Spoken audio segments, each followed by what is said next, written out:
সুধী দর্শক, আপনাদের স্বাগত জানাচ্ছি সৃজনের আড্ডা অনুষ্ঠানে। এই অনুষ্ঠানে একজন তরুণ কথা সাহিত্যিক এবং অত্যন্ত নিবেদিত প্রাণ কথা সাহিত্যিক মোজাফফর হোসেন। এবং মোজাফফরকে চেনেন আমাদের কথা সাহিত্যের মধ্যে, বাংলা সাহিত্যে বাংলাদেশের বাইরেও অনেকেই আমরা চিনি, জানি এবং অনুভব করি তরুণ তুর্কি এবং তার স্ত্রী মাটি। এই দম্পতির সঙ্গে আজকে কথা হবে, আড্ডা হবে।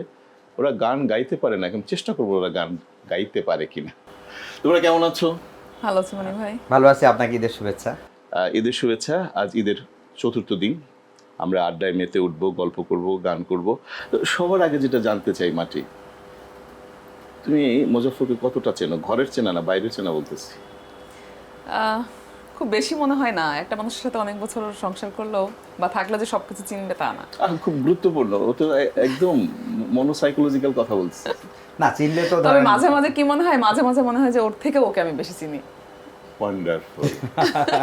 এটা সত্য, এটা সত্যি, এটাই হয়। এই আমার বউ একই, আমি আমাকে চিনি না কিন্তু সে এগুলো ধরিয়ে দেয়। বউর সম্ভবত এরকমই হয়, তাই না? Mind reader. এইটার আবার সুযোগও নাই যে ও মনে করে যে আমি মনে হয় চিনি, কিন্তু সেটার বাইরে গিয়ে অন্য মানুষ একদম। এই বিষয়ে বলবো, আমি তো অনেক কিছু দেখি বাইরে, আমি তোমাকে একটু বলবো। আজকে বলেন। মুজাফফরের পরিস্থিতি জটিল করে ফেলবো তোমার সামনে। শুনো, তোমাদের প্রথম দেখা হয়েছিল কবে? এটা বলা কঠিন। 4 সালে, 2004 সালে। হ্যাঁ, আমরা তো একসঙ্গে পড়াশোনা করেছি। In fact Kushtia police line school and কলেজে আমি 2 বছর ড্রপ আউট, ইন্টারমিডিয়েটে এসএসসির পরে আর কি। তারপর ড্রপ আউট করে যখন আমরা ওর 2 বছর পরের ব্যাচ, আমি যখন নতুন করে আবার ভর্তি হলাম ইন্টারমিডিয়েটে, তখনও আমার সহপাঠী হলো। কারণ আমি সায়েন্স থেকে চেঞ্জ করে 2 বছর পর আবার কমার্সে ভর্তি হলাম। সায়েন্সটা চেঞ্জ করলে কেন? তখন এই সাহিত্যের রোগ আপনারও আছে, যে এইটা সৃজনশীলতার রোগ, আপনি বললেন সৃজনে আড্ডায়, এই রোগ ধরে গেল আমার ভেরি আর্লি, মানে এসএসসির পরপরই। এত বেশি লেখালেখি, আড্ডা, কুষ্টিয়া জিওগ্রাফিটা আপনি জানেন, এত বেশি মক্ত হয়ে গেলাম। লালনের নিঃশ্বাস অক্সিজেন মিশে, রবীন্দ্রনাথের অক্সিজেন, মীর মোশাররফের, সবাই তো কুষ্টিয়া, কাঙাল হরিনাথ। তো তারপর যেটা হলো যে আমি একেবারে মিশে গেলাম শিল্প সাহিত্য চর্চায়। তখন পত্রিকা করি, নাটক করি মেস থেকে। এইসব করতে গিয়ে সায়েন্সের পড়াশোনা কিছুই হলো না, এবং যথারীতি আমার মনে হলো যে আমি পরীক্ষা যদি দিই খারাপ হবে। স্টুডেন্ট হিসেবে ভালো ছিলাম, একটা সুখ্যাতি ছিল। এই জন্য আবার তখন বাড়িতে আবার ম্যানেজ করে আমি 2 বছর পুরো গ্যাপ দিয়ে আবার বাউন্স ব্যাক করে আমি চলে আসলাম কমার্সে গিয়ে আমার সৌভাগ্য দুর্ভাগ্য কিছু জানি না। দুর্ভাগ্য আমার। এই যে 2 বছর, তার মানে কি সাপে বর? এখন ওর জন্য আমার তো মনে হয় যে আমার কপালটা আমার খারাপ ছিল, না হলে কেন 2 বছর পরে এসে ভর্তি হবে আমার সাথে? কপাল খারাপ ছিল মানে কি? এটা কি বলতেছে? না, এটা তো আমি এখনো বলতে, এটা বলছে কিন্তু ভিতর থেকে নিশ্চয়ই স্বীকার করে যেহেতু মাইন্ড রিড করতে পারে। না, তারপরে যাই হোক, মানে ওর সঙ্গে সাক্ষাৎ হলো। তো এইটা একটা, আমি বলবো যে আমাদের দুজনের জীবনেরই, মানে জানি না অ্যাক্সিডেন্টাল লাইফ অনেক কিছু ডিটারমাইন্ড থাকে কিনা, ধরেন আগে থেকেই বলি না আমরা যে ডেস্টাইন, সেটা হয়তো আমাদের ছিল। আচ্ছা, সবে আমি তোমাকে ভালোবাসি এই শব্দটা বা এই অনুভবটা প্রথম কে কাকে বলেছিল, এটা মনে আছে? এইটা মানে আমরা বলি নাই কখনো, এখনো বলা হয়ে ওঠেনি। এটা বলার প্রয়োজন নাই। আমি মনে করি এই কথাটা, এই বাক্যটা যদি বলা হয়ে যায় তাহলে ভালোবাসাটাই মানে হারিয়ে যায়। না, এটা আমি বলছি হয়তো অন্যান্য মেয়েদেরকে বলে থাকতে পারি, যেটা হয়তো মুখে বলার প্রয়োজন হয়েছে, কিন্তু ওকে বলার প্রয়োজন হয়নি। তোমার এরকম কি কোনো ব্যাপার আছে যে ওর পরও তোমার? না, ওর সুযোগ হয়নি। এক এবং অদ্বিতীয়। ও আসার আগে কেউ একজন ছিল, সেটা আরেক গল্প। কিন্তু এখন বলো, তোমরা যখন প্রেমে পড়লে, ভালোবাসলে, পারিবারিকভাবে কেমন অবস্থাটা ছিল? এটা মাটির কাছে জানতে চাই। মাটির তো তুমি একমাত্র কন্যা তোমার বাবা মার। ওনারা দুজনে কিভাবে তোমার ওর সঙ্গে সম্পর্কটা কিভাবে মেনে নিয়েছিলেন? খুব একটা কষ্ট করতে হয় না আমাদের এটা নিয়ে। যখন আম্মুকে বলিনি আসলে, আম্মু আমাকে বলছে তুমি কি ওকে পছন্দ করো কিনা। আমার বাসায় আসা যাওয়া হচ্ছিল, আমার অ্যাটিটিউড দেখে সে বুঝছে। তো আমাকে জিজ্ঞাসা করছিল যে তুমি কি ওকে পছন্দ করো কিনা। আমি বুঝলাম যে হ্যাঁ আমি একটু পছন্দ করি। তো বলছি তোমার তো বিয়ের কথাবার্তা হচ্ছে। বললাম ঠিক আছে আম্মু, তুমি দেখো, ঠিক আছে অন্য জায়গায়, কিন্তু ওকে ওকে সুযোগ দিতে হবে। মানে আমি ওর থেকে যদি ভালো কাউকে পাও সেটা আলাদা কথা, কিন্তু আমি ওকে ভালো পেলে তার ভালো পাইনি, সন্ধান ছিল তো। আচ্ছা, তারপর আর কি, যে আম্মু সময় দিল আমাদেরকে, আমরা পড়াশোনা করতে থাকলাম। ওর মতো রাজশাহী ইউনিভার্সিটিতে, আচ্ছা, আমি কুষ্টিয়াতে থাকলাম। কিন্তু আমি শুনেছি যে তোমার শ্বশুর মানে মুজাফফরের আব্বা তো বিয়ের আগেই তোমার বাড়িতে আসতো, তোমার হাতে রান্না খেত। রান্না খেত। এটা একটা অদ্ভুত ঘটনা তো। আমার শ্বশুর অন্যরকম অসাধারণ মানুষ ছিলেন। তো উনিও ওই যে মানে বুঝতে পারছিল যে ছেলের কেউ একজন আছে কুষ্টিয়াতে হয়তো, তো ওর কাছে সম্ভবত না, অ্যাপ্রোচ করে। আমার মনে হয় সেটা না, আমার মনে হয় যে প্রথমত বলি এখানে একটু গ্যাপ পড়ে গেল, সেটা পূরণ করে দাও। পূরণ করে দিই। যে ও আমাকে অ্যাজ এ ফ্রেন্ড হয়তো একটা ভালো লাগতো, সেটা হতে পারে, কিন্তু আরো বেশি পছন্দ ছিল ওর মার আমাকে জামাই হিসেবে আচ্ছা। আগে থেকে। হ্যাঁ, কারণ তার প্রমাণ আমি যখন মেসে থাকতাম, যে সকালবেলায় তিনি আমার মেসের পাশেই কুষ্টিয়ার বড় বাজারটার নাম কি, মিউনিসিপাল বাজার। ওই বাজারে যখন উনি সকালে বাজার করতে আসতেন, আমি তখন নারকেলতলা বাজার, ওখানে এসে আমাকে উনি মেস থেকে ডেকে নিতেন, আব্বু আসো বাজার করতে যাই। আচ্ছা। আমাকে নিয়ে বাজার করতেন, যে কোনো কারণে হোক। তারপর দুজন একসঙ্গে বাজার করতাম, করতাম, তখন আমি ফ্রেন্ড, আমরা একসঙ্গে পড়ি, বা ওদের বাসায় হয়তো কিছু রান্না করলো, আমার এক ফ্রেন্ড ছিল, আজকে স্মরণ করি, আব্দুল্লাহ, আমরা একসঙ্গে ছিলাম, খুব ভালোবাসতাম আমাদের তো দুজন। আমাদের দুজনকেই। তারপর আমার কপাল খারাপ, হয়তো আব্দুল্লাহর কপাল ভালো, তো সে বেঁচে গেছে। তো তারপর আমরা এই করলাম। আমার বাবার ক্ষেত্রে যেটা হলো উল্টো, আমার বাবার ক্ষেত্রেও তাই, বন্ধু হিসেবে আমি বলবো, বরং হয়তো তখন আমরা তো আর এক্সপোজ করি নাই, বা আমি একটা ইন্টারমিডিয়েট পাস করা একটা ছেলের প্রেম বা এই ব্যাপারগুলো তো পরিবার সাপোর্ট করারও কথা না। কিন্তু বাবা যখন জানলেন আমার ফ্রেন্ড আছে কুষ্টিয়ায়, সে তখন মেহেরপুর থেকে কুষ্টিয়া আসতেন, ওর কাছে হয়তো দুপুরে আসলেন, খেয়ে ও রান্না করলো, খেয়ে বা চলে গেলেন। তখনও কিন্তু ফর্মাল, ইনফ্যাক্ট আমরাও যে খুব প্রেমে পড়েছি ব্যাপারটা অফিসিয়ালি কোনো অ্যানাউন্সমেন্ট কিছুই না, কিন্তু আমার বাবারও যেন পছন্দ তাকে, আবার ওর মার যেন আমাকে পছন্দ। ফলে এইটা পারিবারিক প্রেম এবং ব্যক্তি প্রেম একসঙ্গে হয়ে গেছে, মিলে একটা যৌথ জায়গায় এসে দাঁড়িয়েছে। তো তুমি তো চলে গেলে, রাজশাহী ইউনিভার্সিটিতে চলে গেলে, তখনও তো কুষ্টিয়ায় একা, তোমাদের চিঠিপত্র হয়েছিল তখন? এটাই আফসোস। না, চিঠিপত্র আমি লিখেছি, এটা ভুল ঠিকানায় চলে গেছে। এটাই আমার আফসোস। কিরকম বলো? বলো, নাম না বলে।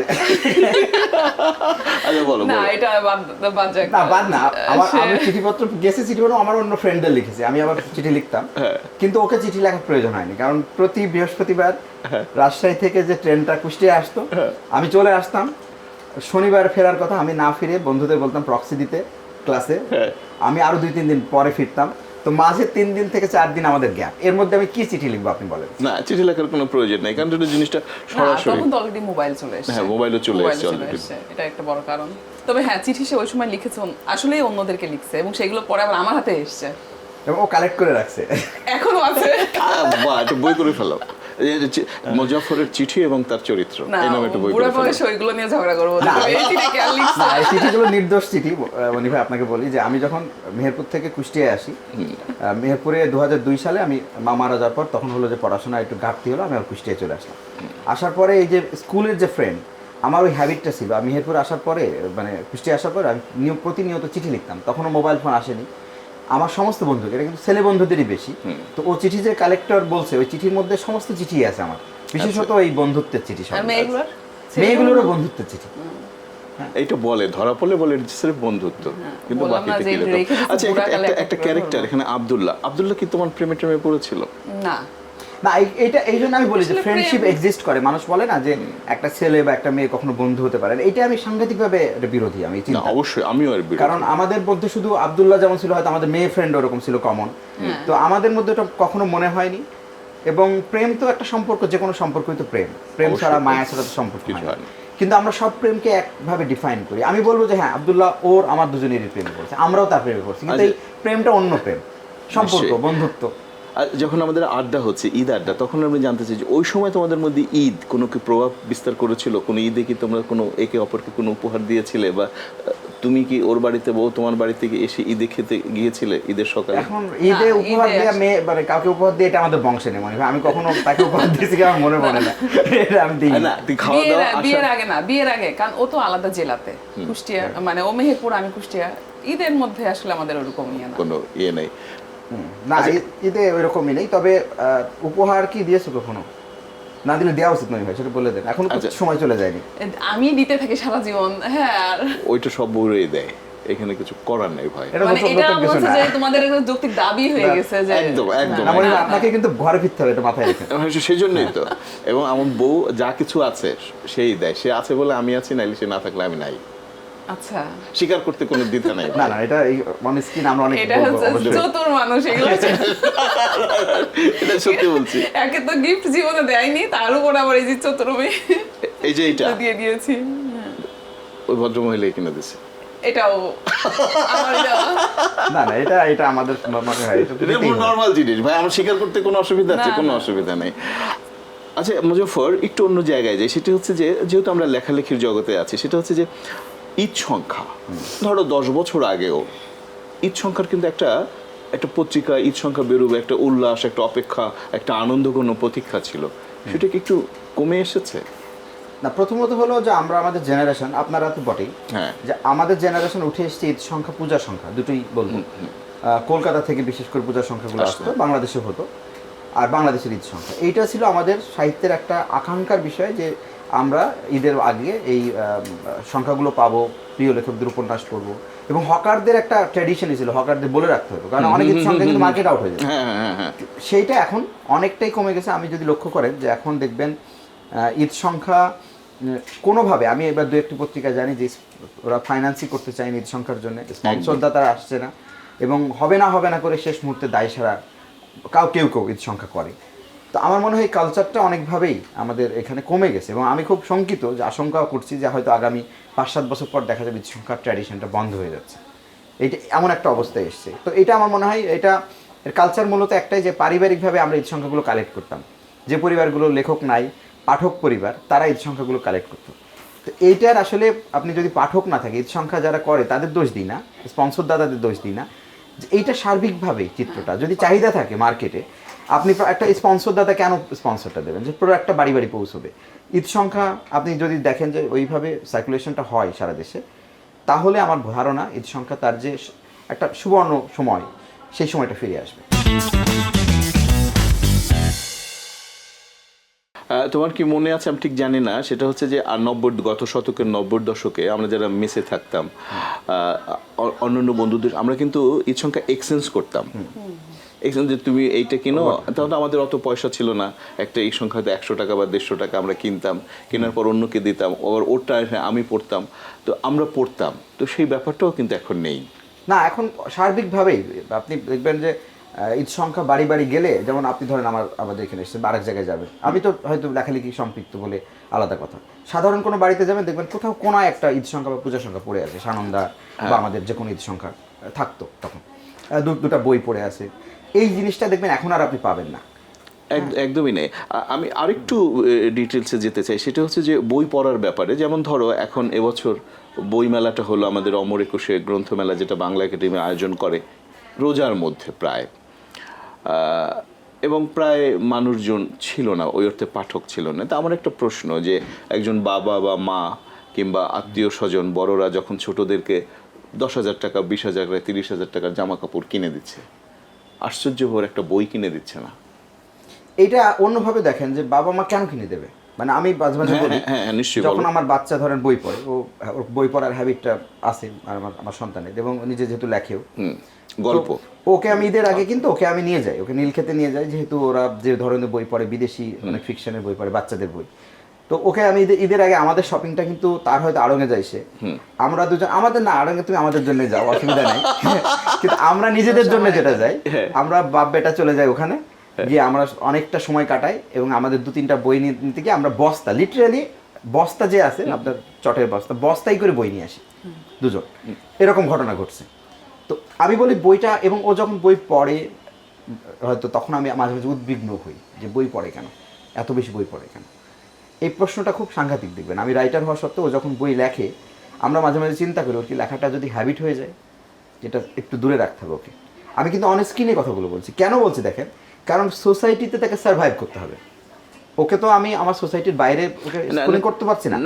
আমার সোসাইটিতে একজন ইন্টেলেকচুয়াল মানুষের, একজন বুদ্ধিদীপ্ত মানুষ যে জ্ঞান চর্চা করে, কারণ সে তো অনেক অসঙ্গতি দেখে, সে কি করে সার্ভাইভ করবে, কারণ সে তো প্রশ্নবিদ্ধ করবে কালকে আপনাকে, রাষ্ট্রকে, যেটা আমাদের হ্যাবিট, সমাজকে, সরকারকে। এখন সমাজ তো সেটা চায় না। তাহলে আমাকে এমনভাবে তৈরি করতে হবে একজন সন্তান, যে সন্তান সমাজের সঙ্গে খাপ খাই চলতে পারে। খাপ খাইতে পারে না মানেই সে ধরেন একটু বেটার হিউম্যান বিং, আমি বলবো এখন নিশ্চয়ই। এখন যে লোকটা করাপ্ট, যে লোকটা মূর্খ, আমি ইনভার্টেড কমার মধ্যে বলতে শিক্ষিত মানুষও মূর্খ হয়, সেই লোকগুলো সমাজে বেশি ফিট করে। তো আমি আমার সন্তানকে কি করব? আমার সন্তানকে তো আমি বাইরে পাঠাবো না। ধরুন আমার তো আর ওই ধ্যান জ্ঞান করে সন্তান মানুষ করছি না, প্রশ্নই আমি আসে না। সন্তানকে আমার দেশের জন্য তৈরি করছি। তখন এই চিন্তাগুলো যখন আসে সিরিয়াসলি, তখন আমার মনে হয় যে বাবা মাগুলো সন্তানকে আউট বই পড়তে দেন না ক্লাস বাইরে, তারা আসলে এক অর্থে সন্তানের উপকার করেন। না, আমার মনে বুঝছেন? হয় এটা ঠিক না। না, আমি এটা আমার দুঃখ ক্ষোভের জায়গা থেকে বলছি, না, এটা তো আপনি সেটা বুঝছেন ঠিক ব্যাপারটা। আছে, কিন্তু একই সঙ্গে আউট বই মানে একটা গল্পের বই, একটা উপন্যাস কিংবা কবিতার বই কিংবা জীবনী গ্রন্থ কিংবা রাজনীতি, এই পড়ার মধ্য দিয়ে তার ভেতরে আরেক ধরনের এনজাইম তৈরি হয়, কল্পনার বিস্তার তৈরি হয়, তার একরৈখিক চিন্তার মধ্যে সে না, কিন্তু থাকে সেটা না। করবেটা কি? সে আমার করবে। প্রশ্ন- আমার প্রশ্ন আমার ওই মনে জায়গায়। হচ্ছে যে সমাজ, রাষ্ট্র এবং মানুষ এত বেশি সার্ভাইভাল, সে সবকিছুর না, সঙ্গে কিন্তু- খাপ খাইয়ে যেতে পারে মনি এবং ভাই, সে সেটা তো বিজয়ী আমি হয়। চাই আপনি যেটা বলছেন, কিন্তু আমি দেখেন এই জেনারেশনে যারা আমার সন্তানদের জেনারেশন, আমার ছোট ভাই মানে আমার নেক্সট জেনারেশন, তাদের মধ্যেও দেখবেন যে যারা জ্ঞান চর্চা করে না, যারা নানান রকম কারণে বিক্ষিপ্ত, এই ছোটখাটো খুব চটুল বিষয় নিয়ে মেতে থাকে, তারা পরিচালনায় চলে যায় সবাই। না। আমি বলছি এই জেনারেশনটা যখন তৈরি হচ্ছে, তখন আমার সন্তান যখন বেটার হিউম্যান বিং হবে, আমি এটা ক্ষোভের জায়গা থেকে বলছি, এই প্রশ্নটা আমি করছি রাষ্ট্রকে, হ্যাঁ। যে আমি কেন ইনসিকিউরিটি ফিল করছি একজন এডুকেটেড বাচ্চাকে নিয়ে ফিল করবো। না, এটা শুধু তোমার না, এটা শুধু এই এখনকার না, এই সমস্ত ব্যবস্থা কিন্তু মানব সভ্যতা যখন ক্রমশ এগিয়ে আসছিল তখন থেকেই ছিল, আছে এবং থাকবে। এর মধ্য থেকেই তোমার সন্তান যদি কল্পনা প্রবণ হয় এবং যদি মেধাবী হয়, জ্ঞানী হয়, সে তার মতো করে জায়গা নিয়ে যাবে, এতে কোনো সন্দেহ নাই। মাটি যে প্রশ্নটা করতে চাই তোমাকে, সেটা হচ্ছে যে এবার ঈদে তোমাকে কি মুজাফফর কিছুই দেয় নাই? সবই দিয়েছে, কিছু দেয়নি না, সবই দিয়েছে। মানে খোদ দিয়ে দেয়, তুমি তোমার পছন্দের মধ্যে কিনে নাও। না, মানে শপিং যেটা হয় কি, যে আমি দেখেন ও আমাকে শপিংয়ে নিয়ে যায়, এর কত বড় অপমানের দেখেন, নিয়ে গিয়ে আমাকে দুটো ড্রেস দেয়, দিয়ে বলে কি কোনটা তোমার চয়েস হচ্ছে, তো আমি স্বাভাবিকভাবে, আমি তো সরল আপনার মতোই, তো একটা চয়েস করি, ওটা রেখে দেয়, ওটা নেয় না, দিয়ে আরেকটা নেয়, বলে তোমাকে দেখালাম যে আসলে কোনটা বাদ দিবে। আমি ওরে নিয়েই যাই আমি এই জন্য। আর ওকে নিয়ে গেলে কি হয়, এক পাশে মুখ এরকম গুমরা করে দাঁড়ায় থাকে, আমি দেখতে থাকি, পছন্দ করতে থাকি, ওই গুমরা করে দাঁড়ায় থাকে, আমি বলি দেখো তো কোনটা পছন্দ, এটা আমি ওইটা যেটা আমার পছন্দ হয় না সেটাই ও পছন্দ করে, আমি এটা নিয়েই যাই ওরা এটার জন্য যে আচ্ছা, এই একই অবস্থা কিন্তু আমার জন্য। আমার দীপা মানে তোমাদের ভাবি, ও খুব চুজি, চমৎকার, ওই তোমার মতো খুব কি করে যেতে পছন্দ করো তোমরা, আমি এটা বুঝতে পারি না। তো আমার কেনা কখনো কোনোদিন তার পছন্দ হয় না, কিন্তু তারটা কিন্তু আমার পছন্দ হয়। না, আমিও দেখি যে সারেন্ডার করি, যে দরকার নাই ঝামেলায়, এই খুব হালকা বিষয় এগুলো, ওরাও চয়েস ওর উপর, আর এটা নির্ভরও থাকি যে না, এটা না, আমি অবশ্যই অবশ্যই আমরা নির্ভর এটা থাকি, ফাঁকিবাজ, জাস্ট এটা নির্ভর থাকি। আর এইবার যেটা হয়েছে যে আমাদের পায়রা তার মা এই বাজার করতে আসছে, অফিস থেকে ফোন দিচ্ছে যে তুমি কি আছো? অফিসে যাচ্ছি। কিছুক্ষণ তাদের সঙ্গে এলিফ্যান্ট রোডে ছিলাম, তারপর বললাম কি যে আমি একটু যাই, তোমরা বাজার করে আমাকে ফোন দিও। আমি রাত 10:30 পর্যন্ত অপেক্ষা করেছি কনকর্ড টাওয়ারে, আমার ফোন দিছে, তারপর আসে তাদের সঙ্গে বাসায় গেছি। ওই একই কাজ, আমিও ওই একই কাজ হয়, তাকে নিয়ে গেলে বরঞ্চ আমারই অসুবিধা, সে চলে যায়, সে থাকে না থাকে আমার কেনাকাটার সুবিধা। আড়ঙ্গে বসে থাকি, ও ওর কাজ করে, আমি আমার কাজ করি, সুদর্শন নিয়ে এগুলো আসে, আমি বসে বসে দেখি কি করবো। এই যে বলে মায়ের গোপনে দিই, এটা তো সবার সামনে দেওয়া যাবে না। ওর 3টে জায়গায় বলি, কনকর্ডে, পাঠক সমাবেশে আর অফিসের নিচে অসংখ্য মেয়ের সঙ্গে গল্প করে, আড্ডা দেয়। এটা তো আমি জানি, শুধু ওইটা না, বাসার নিচেও করে, বেঙ্গলে বসে করে, ঠিক আর আছে। বেঙ্গল তো নতুন ছবি জায়গায় পাঠায়, আছে, হ্যাঁ হ্যাঁ, হ্যাঁ, ছবি পাঠায়, মানুষজন আমাকে ছবি পাঠায় যে দেখো ও গল্প করতেছে। ইস, সহ্য করে যাচ্ছ না? করুক, একটাই তো জীবন, আরে শালা, গল্পই তো করতেছে। আমার এক বন্ধু ছিল, সে বলতো যে আপনার ভাই যা ইচ্ছে তাই করুক, রাত শেষে বাসে আসে, তাতেই আমার হইলো। তাই আমি বললাম আপনি হলো ঘড়ির নাটাই। সুতা যখন টানবে, আমিও কিন্তু এটাই বলি যে লাটাই আমার হাতে, তুমি ওরও যত দূরে যাও হ্যাঁ। আসতেই হবে। না, টান তো আমিই দিব। না, নিশ্চয়ই। তোমাদের পারিবারিক আর একটু জায়গায় যাই, সেটি হচ্ছে তোমাদের 2টো পুত্র সন্তান, গল্প আর গদ্য। গল্প তো নিজেই গল্প হয়ে উঠছে, একটা কন্যার অনুভব করো কি? খুব খুব করতাম, মানে দ্বিতীয়টা নেওয়া হয়েছিল যে ভেবে যে কন্যা হবে, কিন্তু আল্লাহর চাও অন্যরকম ছিল, দুটোই ছেলে। না, আমি তো এই যে আপনি বলছিলেন না যে আমি নারী বেষ্টিত বাইরে থাকি, ঠিক আছে মানলাম, তো ঘরে এসে এটা তো ভাই একটা ক্ষোভ, ঘরে এসে তো আমরা 3জন পুরুষ, হ্যাঁ। একজন নারী। না, এটা তো আমার খুব হ্যাঁ, না, আমারও তো। তোমার খুব কেন হবে, কারণ আমার চারপাশে শুধু পুরুষ মানুষ ঘুরে বেড়াচ্ছে ঘরের মধ্যে হ্যাঁ। একটু ঘর গোছানোর জন্য বা আমি সাজানোর জন্য কাউকে পাই না। না, আমি বাইরে ধরেন, আমি নারীদের অধিকার নিয়ে কাজ মানে কথা বলতে সোচ্চার, কারণ এটা আপনি জানেন যে এটা জোকসা পার্ট, এটা সিরিয়াস কনসার্ন। কিন্তু বাসায় এসে আমার পুরুষের অধিকার নিয়ে কথা বলতে হয়। বাচ্চারা তার বিরুদ্ধে অভিযোগ দেয়, মা এটা নিষেধ করলো, ওটা নিষেধ করলো, তো বাসায় এসে আমি পুরুষবাদী হয়ে যেতে হয়। এটা খুব আইরনিক্যাল আর কি, আইরনিক একটা ব্যাপার হয়ে যায়। এখানে আমরা তো এখন নারীর শাশুড়ি আছি এখানে। রাইট।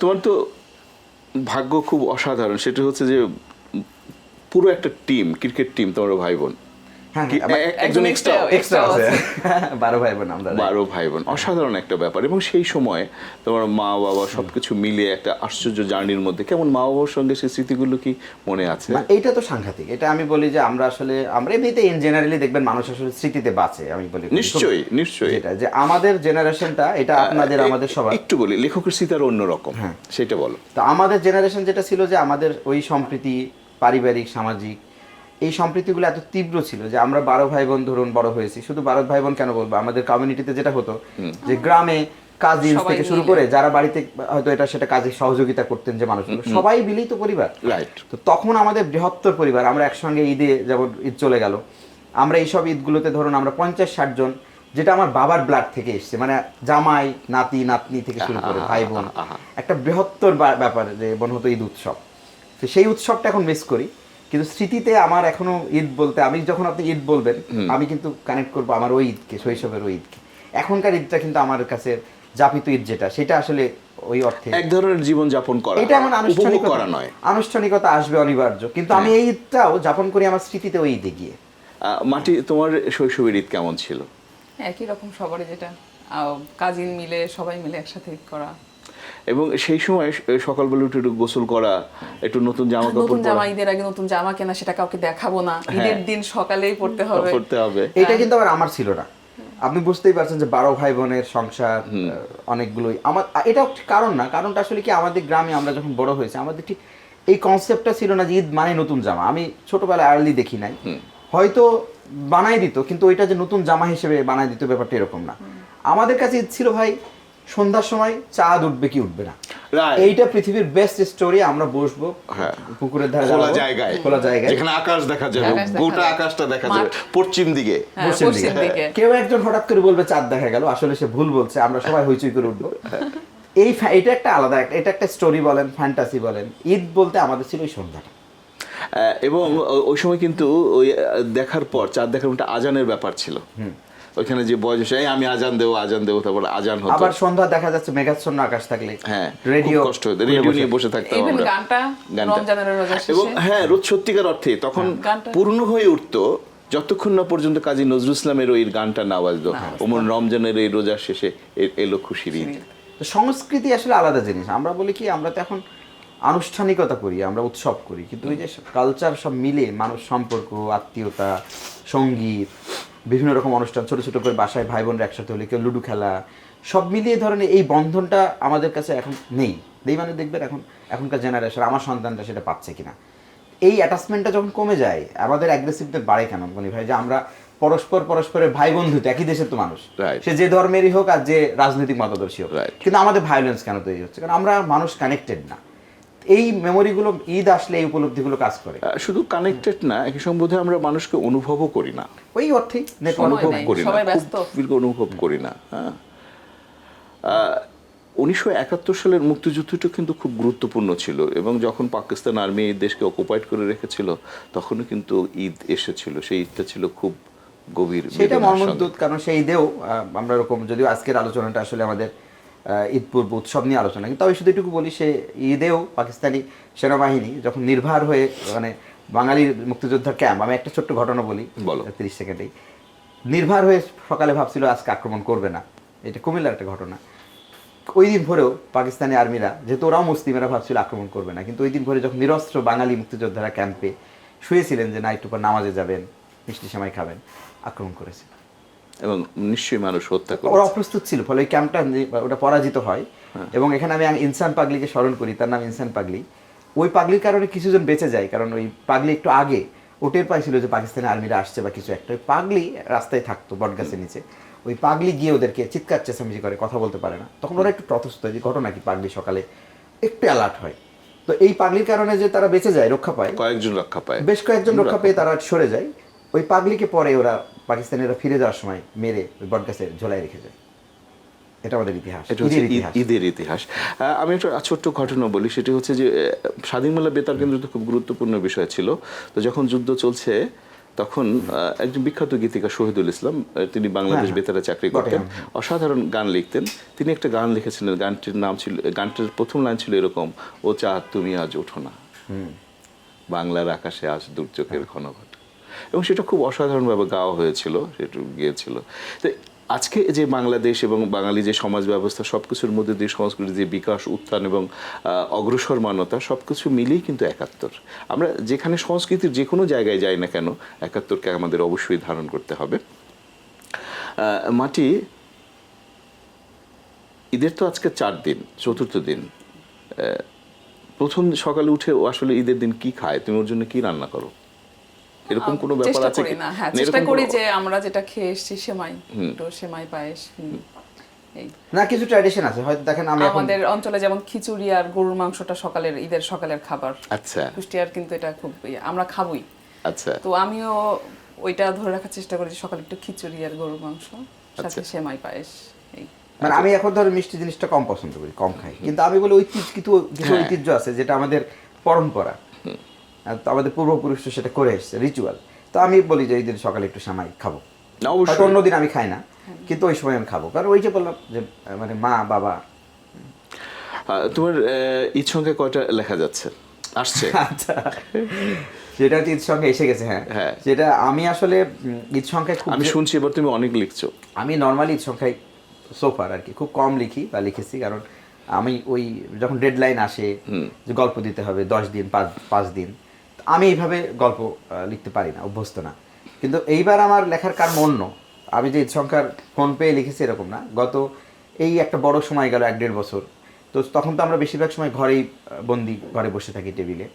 তো এই সময়টা নানা কারণে বিক্ষিপ্ত, এই সময়টাতে আমি গল্প লিখে নিজের মতো করে অনেকগুলো গল্প জমাচ্ছিলাম, যে না বই করব পরে কখনো, কেউ চাইলেও গল্পগুলো দিয়েও নিয়ে থাকুক। এইবার ঈদ সংখ্যাতে মনে হলো যে গল্পগুলো যখন আসেই তখন কেউ চাইলে আমি না করিনি, ফলে 10 থেকে 12টি ঈদ সংখ্যা মনে হয় আমি লিখেছি, ছোট গল্প উপন্যাস এবার মিলে মনে হয় প্রথম। এইবার ফর দ্য ফার্স্ট টাইম। এবং আমার মনে হয় এটা হয়তো শেষও হতে পারে, কারণ আমি মনে হয় না এতগুলো গল্প নেক্সটে কখনো লিখতে পারবো। উপন্যাস কয়টা? উপন্যাস একটাই, এটা কোথায়? ইত্তেফাকে। ইত্তেফাকে। বিষয় কি?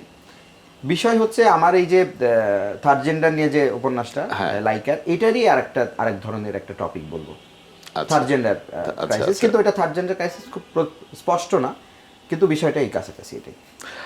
মাটি, নিজে তো তুমি লেখো না, লেখো না, কি? না। লেখালেখির সঙ্গে কখনোই ইচ্ছে করে না? না, ইচ্ছে করে না। আর এক বাসায় এতগুলো লেখক আসলে কেউ সহ্য করবে না। আমি পড়ি, আমি পড়তে তোমার ভালোবাসি। পুত্র যেহেতু লেখে, একটা প্রতিদ্বন্দ্বিতা গড়ে উঠতে হবে, একটা সুস্থ প্রতিযোগিতা, এটা হতে পারে না?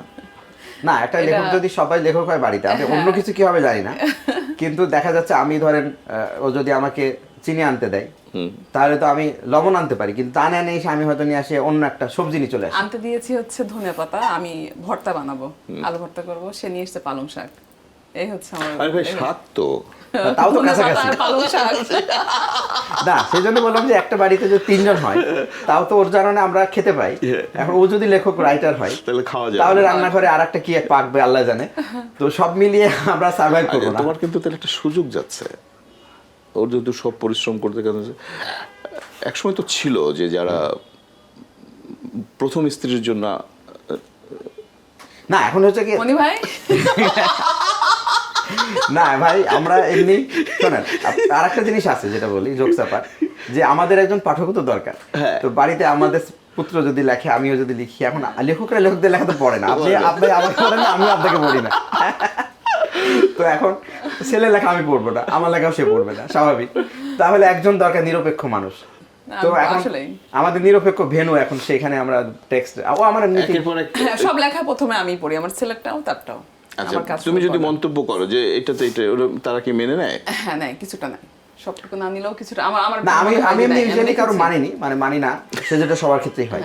কিন্তু ওরটা বরঞ্চ আমি যতটুকু মানি, মানে একজন রাইটার যখন আমাকে খুব একাডেমিক রাইটার, যে হয়তো যাকে আমি খুব পড়তে পছন্দ করি, ভালো রাইটার, বরঞ্চ তারটা আমি মানি না।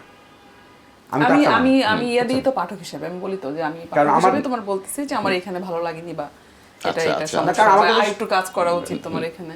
আমার কাছে পাঠক ইম্পর্টেন্ট, যে হয়তো লেখালেখির সঙ্গে যুক্ত না, তার দেখাটা আরো সরল, আরো ফ্র্যাঙ্ক, ওপেন আমার কাছে মনে হয়, যে অত হিসাব করে সে দেখে না। Right right right. আরো যেহেতু আমার একদম প্রথম গল্প থেকে পড়ে এসছে, সব গল্পই পড়া, তাহলে ও বলতে পারে যে তোমার এই গল্পটা অমুক জায়গায় একটু প্রচ্ছন্ন ছাপ আছে, এটা নতুন হলো না, একই গল্প হয়ে গেল। আচ্ছা আচ্ছা আচ্ছা। মুজফ্ফর, তোমার তো অনেকটা সময় কেটেছে রাজশাহী বিশ্ববিদ্যালয়। রাজশাহী বিশ্ববিদ্যালয় মনে হয় যে একটা আমাদের এই বাংলাদেশের একটা জাহাঙ্গীরনগর বিশ্ববিদ্যালয়, একটা রাজশাহী বিশ্ববিদ্যালয়, যেখানে প্রকৃতির একটা অসাধারণ সান্নিধ্য আছে এবং মতিহার, সেই স্মৃতিটা একটু জানতে চাই। আমি বলি যে আমার যে সত্তার বিকাশ বলি বা আমি যা তাই আজকে, এই সম্পূর্ণটা যদি তিনটা অংশে ভাগ করি, আমি ঢাকাকে আনি না এর মধ্যে। একটি অংশ আমার আপব্রিঙ্গিং মেহেরপুর, আমার গ্রাম শালিকা, একেবারে সীমান্তের গ্রাম। মেহেরপুর মানে মুজিবনগর থেকে কত দূর তোমার গ্রাম? 14-15 কিলোমিটার মুজিবনগর। আমার মেহেরপুর সেন্টার, আর আমাদের গ্রাম, আমি বড় হয়েছি অধিকাংশ আমার জীবনটা কেটেছে গ্রামে, একদম বর্ডার সীমান্তে। আর এরপরের একটা অংশ কুষ্টিয়া, যেখানে আমি 4 বছর ছিলাম, শিল্প সাহিত্যের হাতে খড়িটা কুষ্টিয়াতে। এবং এই মাটি তখন আমি কুষ্টিয়া যখন, তুমি কুষ্টিয়া না থাকলে তো মাটির সঙ্গে তোমার দেখা হতো না। কুষ্টিয়া তো পড়তে আসলো। ওই তো পড়তে না আসলে, কিন্তু কুষ্টিয়া কিন্তু আমি রাইটার হিসেবে আমাকে চেনে নি, কারণ আমি যে 2 বছর লেখক ছিলাম, যখন আবুল হাসান চৌধুরী সবাই চিনবেন, যে তাদের শিষ্যত্ব বরণ করে আনোয়ারুল করিম মারা গেছেন, স্মরণ করি। তো এরকম যারা ছিলেন কুষ্টিয়াতে, তাদের সঙ্গে যে 2 বছর ছিল, তখন মাটির সঙ্গে আমার পরিচয় নাই। তারপর যখন আমি ব্রেক দিয়ে নতুন করে ভর্তি হলাম, যেটা আচ্ছা আচ্ছা, তুমি শুরুতে বললা, তখন কিন্তু আমি রাইটার না, লিখি না, আমি পুরো সরে এসেছি। স্টুডেন্ট রাজশাহী বিশ্ববিদ্যালয়ে চোখটা আবার গেলাম, ওইটা তখন রাজশাহী বিশ্ববিদ্যালয়ে আবার শুরু করলাম এই মতিহার। যেহেতু তুমি রাজশাহী বিশ্ববিদ্যালয়ে, নিশ্চয়ই তুমি হাসান আইজুল হক স্যার, আবু বকর সিদ্দিক স্যার তার আগে চলে আসছেন বোধহয়, না? আবু বকর সিদ্দিক স্যার, হ্যাঁ, রিটায়ারমেন্টে চলে। আচ্ছা, এই মানুষটাকে আমরা তেমন শ্রদ্ধায় বা স্মরণে আনি না, কিন্তু উনি কিন্তু খুব অসাধারণ একজন কথা সাহিত্যিক। আমি বলবো যে বাংলা একাডেমি তার একটা বই বেরিয়েছে, গল্প সমগ্র, নামটা একটু ভুলে গেছে। ওইখানে একটা গল্প আছে, চর বিনাশকাল। আমি মনে করি বাংলা সাহিত্যের একটা গুরুত্বপূর্ণ গল্প আবু বকর সিদ্দিকের চর বিনাশকাল। আমি জানি না তুমি পড়ছো কিনা, পড়ে দেখো। না, আমার কাছে মনে হয় যে দুজনকে আমি খুব অ্যাডমায়ার করি, দুজনে যেহেতু প্রসঙ্গক্রমে আসলো, একজন রাঢ়বঙ্গের ভাষা ভূমি, আর একজন সাতক্ষীরা অঞ্চলের ভাষা এবং ভূমি। হ্যাঁ, দুইজন, হ্যাঁ, দুজনই আমি সমানভাবেই শক্তিমান মনে করি। একজন হাসান আইজুল হক, একজন আবু বকর সিদ্দিক। এদের মধ্যে কিন্তু একটু রেশারেশিও ছিল, বন্ধুত্বও ছিল, আবার রেশারেশিও ছিল। এটা আমার আপনার মধ্যেও আছে, এক ধরনের আছে। কিন্তু যাই হোক, এটা রাইট, এটা খুব গুরুত্বপূর্ণ বিষয় বলেছো। আমি তো আপনার আড়ালে অনেক কথা বলি, আপনার কানে তো যায় না। না, নিশ্চয়ই যায় না, আমিও বলি সেটা, নিশ্চয়ই তোমার কানে এগুলো চলে আসে, এটা থাকবে। এইটা হচ্ছে মধুর সম্পর্ক। আমি মনে করি যে সৃজনশীল পৃথিবীতে এই সৃজনশীল ঈর্ষাটা থাকা দরকার, এবং এর মধ্য দিয়ে আরো সামনে এগিয়ে যাওয়ার একটা সুযোগ থাকে।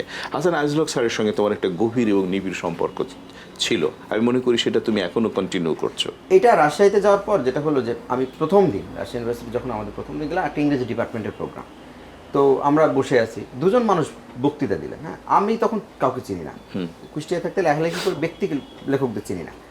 দুজন মানুষ বক্তৃতা দিলেন, আমরা বন্ধুরা মুগ্ধ হয়ে শুনলাম, তারপর তাকায় আছি যে কারা তারা।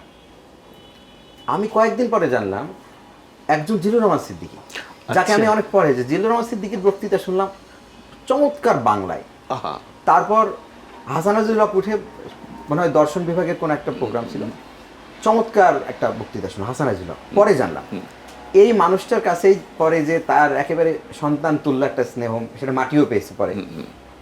অসাধারণ, মানে আমার লাইফে লেখালেখি করে যদি অর্জন বলতে হয়, আপনি যদি বলেন, আমি এইটাই বলবো যে হাসান আইজুল হকের মানে আমি একদম পুত্রতুল্য হয়ে ওঠা বা স্নেহ পাওয়া।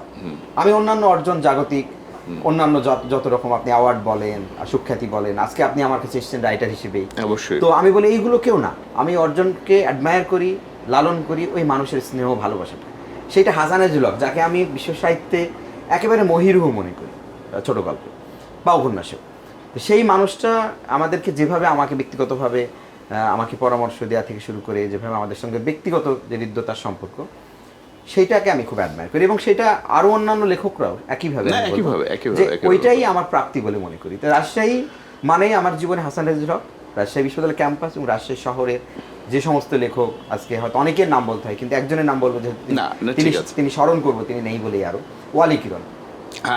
মানে এত প্রোগ্রেসিভ মানুষ ওই শহরে ছিল। মানে একজন মোজাফফর হোসেন কেন তৈরি হবে যদি তার এই পারিপার্শ্বিক এনভায়রনমেন্টটা না থাকে?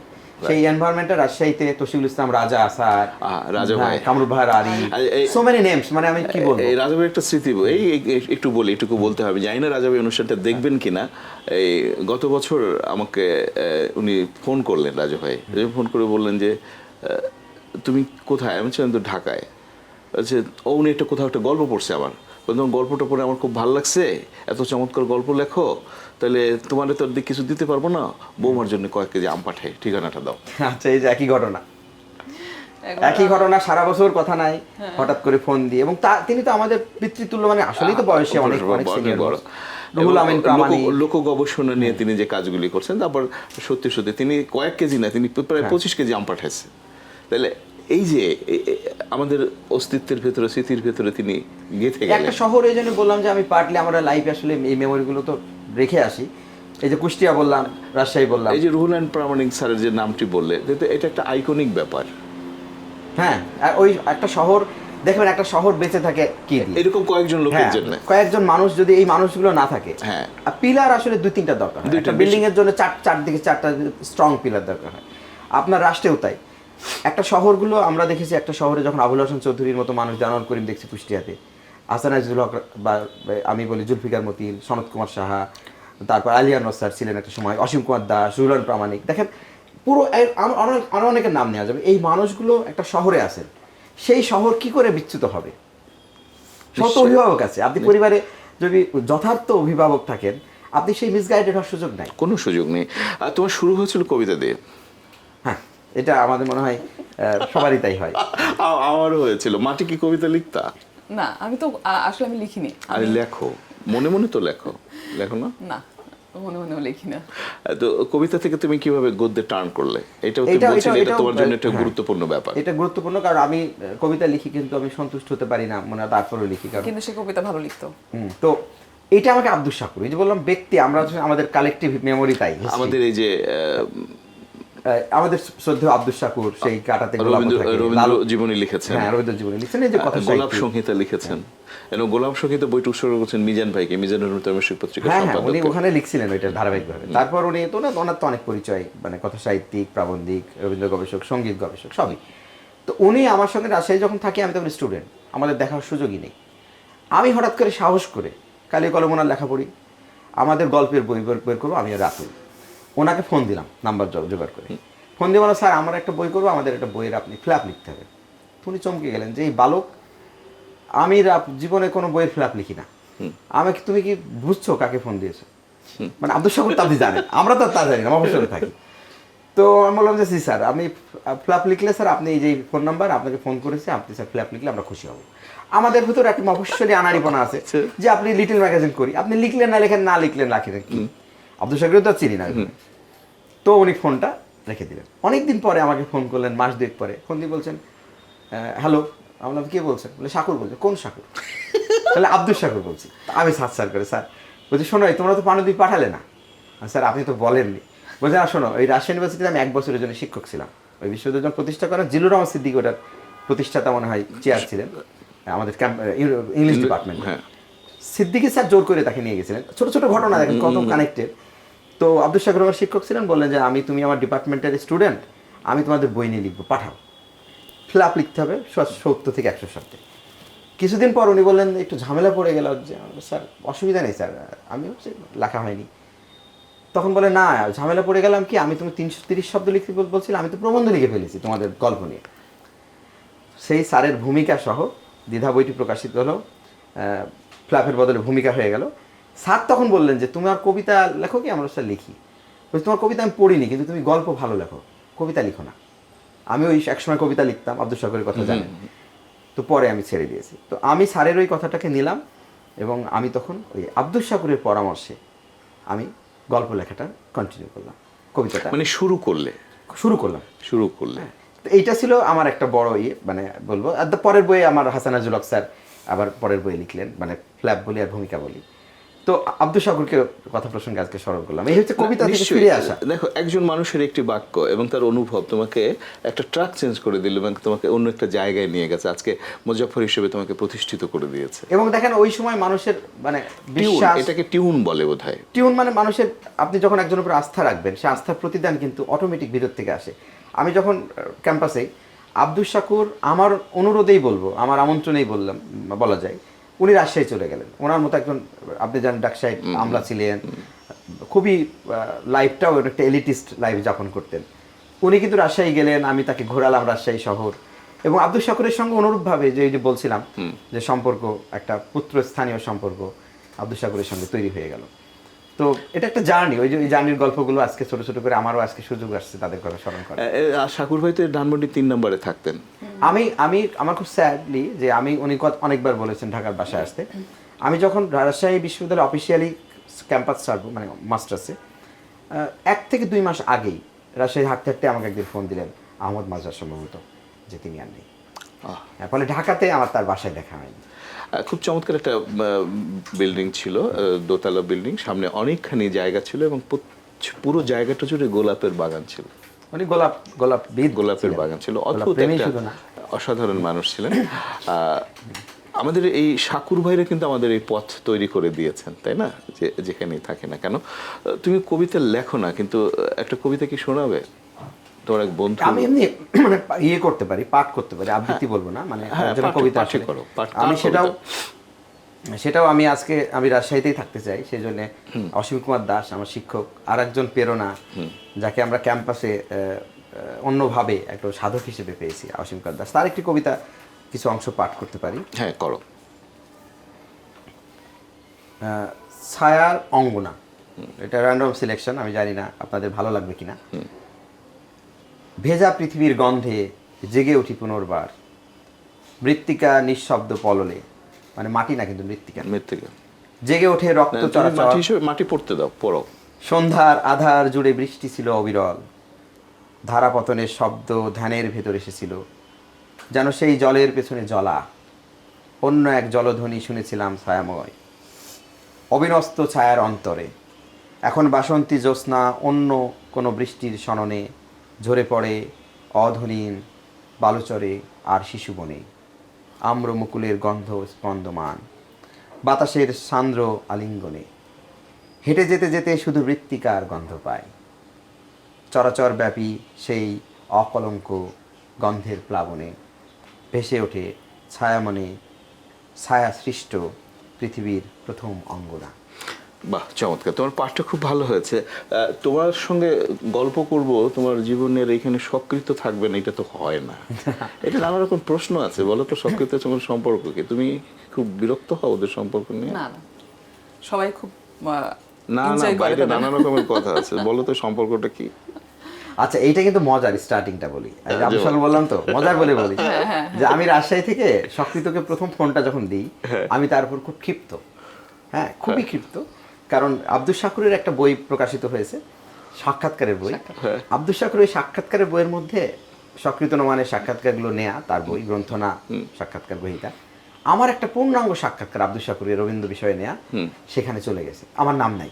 আশ্চর্য! তো আমি তো খুবই ক্ষিপ্ত, আমি নোমানকে ফোন দিলাম, আমিও তখন তরুণ তুর্কি ধরুন, আর সক্রিয় নোমানকে আমি চিনিও না তখন, ফোন দিয়ে আমি রেগে গেলাম যে আপনি এরকম কাজ করছেন, আমার সাক্ষাৎকার আপনি চেপে দিয়েছেন। তখন নোমান স্বাভাবিকভাবেই সে বললো, সেও খুব বিস্মিত হলো, ওই বললো যে না এরকম তো হওয়ার কথা না। তখন সে বইটা ভালো করে দেখলো, দেখে বললো যে হ্যাঁ এটা আব্দুল শাকুর নিজে, কারণ আপনি এটা জানার কথা যে আব্দুল শাকুর একমাত্র লেখক বাংলা দেশের সাহিত্যে যে তার বাড়ি থেকে বইয়ের ট্রেসিং দিত প্রকাশকদের, কারণ প্রকাশকদেরকে যখনই সে বইয়ের প্রাণদীপী পাঠাতো, প্রুফ রিডাররা এটা সেটা চেঞ্জ করে দিত, উনি প্রুফ রিডারদের ভরসা করতেন না। তো উনি ট্রেসিং দেওয়ার সময় কোনোভাবে ও নাকি ই করে, আমার সাক্ষাৎকারটা পছন্দ হয়তো আব্দুল শাকুর ওখানে দিয়ে দিয়েছেন। আচ্ছা, তো যাই হোক, এই কারণে তোর নামটা দেয় নাই, নামটা দেয়নি। হ্যাঁ, এই কারণে পরে আমার বলার পরে আবার বইয়ের ভূমিকা চেঞ্জ হলো, বই চেঞ্জ হয়। তো এটা নোমানের সঙ্গে সম্পর্কে শুরু। ঢাকাতে এসে যখন আমাদের তার সঙ্গে শাহবাগে দেখা একবার, তখন মানে ওই অর্থে সে আমার সঙ্গে যে খুব কানেক্টেড তা না, একসঙ্গে হাঁটতে হাঁটতে একদিন বললো যে আপনি বসে আছেন, চলেন একটা পত্রিকা শুরু হচ্ছে ঢাকা রিপোর্ট 24.com অনলাইনে আলী স্কুলে, আমরা চলেন ওখানে চাকরি, চলেন চলে যাই, জয়েন করেন, কাজ করেন। তখনও কোথাও আমি যুক্ত না। ও আমাকে প্রথম এই জার্নালিজমে নিয়ে গেল। আচ্ছা, তো এইভাবে নোমানের সঙ্গে সম্পর্ক, ফলে আজকে না, এইটা 2001-2 সাল থেকে, তখন থেকে তার সঙ্গে আমার একটা গভীর বন্ধুত্বের সম্পর্ক অবশ্যই। তো সেই সম্পর্কটা আমাদের তৈরি হয় এইভাবেই। না বলো এই সম্পর্কটার ভিতরে আর কি কি আছে, তোমরা কি কি বিজনেস করো, কি কি? তুমি তো আমরা অনেক রকম বিজনেস করি, যেমন ধরেন আপনি যখন আপনার বিরুদ্ধে আমাদের কিছু একটা তৈরি করতে হবে আপনাকে ডাউন করার জন্য, তখন আমরা একটা সিন্ডিকেট তৈরি করব ভিতরে ভিতরে, যে মনি হায়দারকে পতন অনিবার্য। হ্যাঁ, তো আমরা সিদ্ধান্ত নেব এবং এটা আমরা এক্সিকিউশন করব।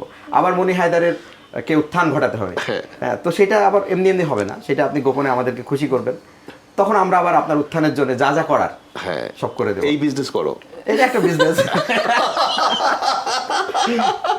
আপনি তো এটাই শুনতে চান, তাই নিশ্চয়ই। না, তবে মানুষজন ওরা নোমান ভাইয়ের খুনসুটিটা খুব খুবই পছন্দ করে, এটা খুবই স্বাভাবিক একটা অন্যরকম বিষয়, এবং এই বন্ধুত্ব টিকিয়ে রাখা কিন্তু খুব গভীর একটা ব্যাপার। না, লেখক আমার মনে হয় কি, যে লেখক কুলে যেটা হয়, আমাদের মধ্যে দেশ বিদ্বেষ হিংসা এগুলো প্রচুর আছে, মানে লেখকদের মধ্যে দেখি। আমি এটা খুব একটা ওন করি না। আমি বলি যে একটা কমিউনিটির মধ্যে, একটা জুতা ব্যবসায়ীদের মধ্যেও দেখবেন যে ইউনিটি আছে, তার একত্ববোধ আছে।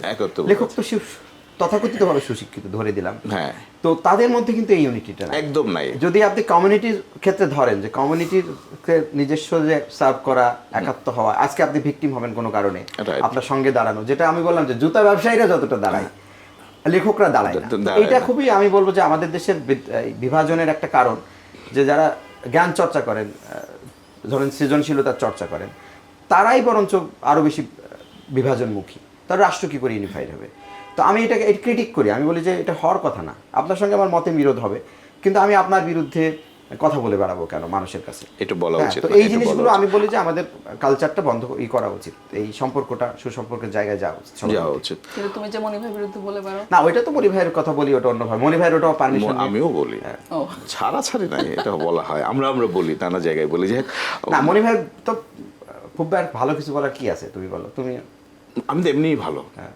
আচ্ছা, খুব বেশি সমালোচনা ওরা করতে পারবে না, এটা তুমি নিশ্চিত থাকো। না, আমি মিথ্যা কথা বলি না, সত্য কথা যেটা বলি আপনার সাথে সত্য। আমিও তাই বলি, সেটা হচ্ছে এভাবেই আমরা এগিয়ে যাই, এগিয়ে যাব। মাটি, তোমাদের তো মোটামুটি অনেক দিনের সম্পর্ক, দুটো চমৎকার সন্তান। কখনো কি কোনো বিষয় নিয়ে ওর বিরুদ্ধে তোমার কোনো অভিযোগ হয় না, রাগ হয় না? রাগ হয়, চিৎকার দিই, কিন্তু এটা তো পার্ট লাইফের একটা অংশ আর কি। না, এটা এখন যে বলেন অনেক দিনের সম্পর্ক, এখন আমি খুব বিপদে ছিলাম যে তখন প্রশ্নটা করতেন কতদিন বিয়ে হলো, বিয়ের ডেট কত, সন্তানদের ডেট কত, বা কি কিছু বলতে পারবে না, আমি তো ফেল করে দিতাম। ওই যে এটা একটা কারণ, আমিও তো ফেল করবো, বলতে পারবে না। এটা হয় কি, আমাদের বিয়ের ডেটটা পায়রা 2 দিন আগে ফোন দিয়ে বলে, পাপা আজ আগামী পরশু কিন্তু আমার বিয়ের দিন। এই দায়িত্ব পালন করে আমার মা। আচ্ছা, সেটা আবার দুঃখের কথা যে তার মা পালন করেন, কিন্তু কেমন পালনের একটা ছোট্ট ঘটনা বলি, যে আমরা রাত পরের দিন জন্মদিন, মানে রাত 11টার আগে দুজনই কেক এনে রেখে দিয়েছি চুক্তি করে, যে 12টার সময় তাকে সারপ্রাইজ করে দেবো। তো আমার শাশুড়ি, তিনি কি করছেন, আমার মা, তিনি 12টার আগে ধরেন ঘুমাই গেছেন শুয়ে দেবেন বলে, বিছানা নিচে কিন্তু কেক আছে, আমিও শুয়ে পড়ছি, আমারও খেয়াল নেই, কিন্তু আমরা পুরো প্রস্তুতি নিয়ে আছি। দেখেন, সকালে ওঠে আমাদের মুখের দিকে তাকায়, আমি কি কিছু তো ব্যাপার না, আমাদের মুখের দিকে তাকে, আমাদের কোনো অভিব্যক্তি নাই। অনেক পরে আমরা স্মরণ করি যে বিছানার নিচে একটা কেক নষ্ট হচ্ছে, ততক্ষণে সে কিন্তু তার রাগ ধরে তুঙ্গে, হ্যাঁ, এটা তার মাঝে স্মরণ করে দেবে, মানে আমার শাশুড়ি মা। তো আমাদেরও একই অবস্থা। বাহ, আসলে এর মধ্যে জীবন, ছোট ছোট জীবন, আবার এটাকে আনন্দ বেদনা, ছোট ছোট মান, এবং যে জীবনে অভিমান নাই, যে সংসারে অভিমান নাই, রাগ নাই, আমি মনে করি যে সেই সংসার যথার্থ সংসার হয়ে ওঠে না। এই অভিমানে আনন্দ এবং বেদনা, একই সঙ্গে দুঃখ এবং ক্রোধ, এটা ফুলের মতো ফুটে ওঠে, তাই না এক এক সময়? না, তারপরে আমার ক্রেডিট দিই যারা আমরা রাইটার আছে অফিস, আমরা আমাদের তো বলা হয় না, আমরা সবসময় খুনসুটি করি, মজাই করি, যে আসলে যারা রাইটার, মানে যে কোনো সৃজনশীল মানুষ, আর্টিস্ট সঙ্গে যারা সংসার করেন, তাদের প্রথমত আত্মত্যাগটা তাদের স্ত্রীর পক্ষ থেকে, এবং প্রত্যেকেরই আমি বলবো এদের সঙ্গে সংসার করা। আমরা নিজেদেরকে সাফাই গাই যে আমরা বলি আমরা নানান রকম ইমাজিনেটিভ, আমরা ধরেন ক্রিয়েটিভ ফ্যাকাল্টি আমাদের থাকে, ফলে আমরা অনেক ভুল করি পথে পথে, কিন্তু এইটা আসলে জাস্টিফাইড না। অ্যাজ এ হিউম্যান বিং আমি আমার অপরাধ বোধে ভুগিও, কিন্তু আমি বুঝতে পারবো একটা কাজ গুরুত্বপূর্ণ বললে আমি ভুল করে চলে এসেছি, কারণ আমার মাথায় তখন একটা গল্পের চরিত্র নিয়ে আমি ভাবছি। তো এটা আমি জাস্টিফাইড করি না, কিন্তু এটা যে শেষ পর্যন্ত তারা মেনে নেয় প্রত্যেকেই, যে আমাদের যারা কাউন্টার পার্ট আছে, অপশন থাকে না। না, আমি বলবো যে এটা তুমি কথার কথা বললা, যে এটা মানুষের অনেক অপশন থাকে, কিন্তু তারা শেষ পর্যন্ত এটাকে মেনে মেনে নেয়, নেয় মেনে এবং নেয়। সুযোগ দেয়। তো আমি বলবো যে এটা একটা বড় কন্ট্রিবিউশন আমাদের জীবনে, ব্যক্তিগত জীবনে অনেকের অবদানের কথা আমরা বলি। অবশ্যই কন্ট্রিবিউশন। মাটি, এটা এমনি তোমাকে খুশি করার জন্য বলছি না, তোমরা সহ্য করো বলে আমাদের মতো মানুষেরা পৃথিবীতে বেঁচে থাকে এবং কাজ করতে পারে। তোমাদের কাছে অসীম কৃতজ্ঞতা। মানে ভাই আমি একটু যোগ করে আপনার শেষ করার আগে, এইটাও আমাদের খুব কনসার্ন থাকার একটা বিষয় যে আমরা সহ্য করি, মানে ধরেন মেয়েদেরকে আমরা বলছি, কিন্তু আমাদের তো বন্ধু আছে যারা লেখালেখি করেন, মেয়ে বন্ধু, হ্যাঁ হ্যাঁ, তো তাদের স্বামীরাও, মানে আমি বলবো আজকে যদি মানিলা রাইটার হতো তাহলে আমাকেও সহ্য করতে হতো, কারণ আমি যদি একই যে ফ্যাকাল্টি নিয়ে চর্চা করি সৃজনশীলতা, একজন নারী লেখকও সেটা করে, কিন্তু স্যাডলি আমি যেটা দেখি যে আমাদের নারী লেখকরা যে ওই স্পেসটা পান না, কিন্তু একদম পান না, একদম অফিস, পান না। সন্তান, সংসার, এবং সেজন্য এত কষ্টের পরও নারীরা যখন লেখে, আমি সত্যি সেদের অভিবাদন জানাই, অভিবাদন জানাই, শ্রদ্ধা জানাই, ভালোবাসা জানাই। এবং সময়টা কিন্তু খুব দ্রুত কেটে গেল, ওরা সিগন্যাল দিচ্ছে যে শেষ হয়ে গেছে টাইম। খুব অসাধারণ লাগলো মাটি, মুজাফফর, চমৎকার সময় লাগলো, কাটলো তোমাদের সঙ্গে। এবং এই দিনের মতো, এই সুন্দর সময়ের মতো তোমাদের আগামী দিনগুলো এরকম সুন্দর কাটুক, সুজলা সুফলা শস্য শ্যামলা এবং সৃজনশীল কাটুক। ভালো থাকো, খুব ভালো থাকো। আপনাকে মনে হয় যে অসংখ্য ধন্যবাদ, এবং যারা আমাদের শুনলেন তাদের সবাইকে ঈদের শুভেচ্ছা। এবং আমরা চাই এই ঈদের মতোই সম্প্রীতি, আনন্দ, ভালো লাগা, এটা আমাদের জাতিগত প্রতিটা দিনের একটা ঘটনা হয়ে। মাটি বলো। ধন্যবাদ মনি ভাই, আমারও খুব ভালো লাগলো। আমি প্রথমে তো বলছিলাম যে ভয় লাগছিল, কখনো অন ক্যামেরা এইভাবে বলা হয় না, তো আমারও খুব ভালো লাগলো। অনেক ভালোবাসা সবাইকে। শুধু দর্শক, সৃজন আড্ডা আজ এ পর্যন্তই। আমাদের সঙ্গে ছিলেন মুজাফফর এবং মাটি। সব মিলিয়ে আশা করি আপনাদের সময়টা খুব ভালো কেটেছে। যে যেখানেই থাকুন না কেন, এই সোনার বাংলাটাকে বুকে ধারণ করে ঈদ উদযাপন করব প্রতিদিন, প্রতি মুহূর্তে আনন্দে এবং আনন্দে।